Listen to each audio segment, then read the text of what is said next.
ayaa saaka xilka ka qaaday gudoomiyaha baarlamaanka Cabdixakiim Maxamed Axmed.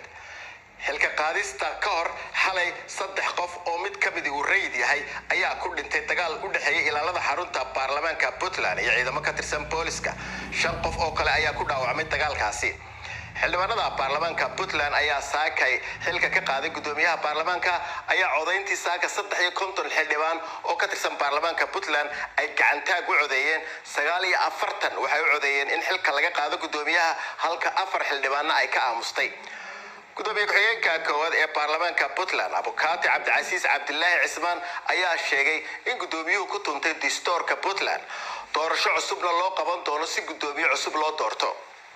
وشيكي لغا كياني gudoomiyaha golaha wakiilada mudane Cabdixakiim Maxamed Axmed il uu meel maray 49 kaas xildhibaan loo soo gudbiyay ee u gacan taageen insha Allah waxa qaban doonaa guddigii doorashada iyo afraad insha Allah loo mari lahaa oo sameyn doonaa aad iyo aad u mahadsantahay.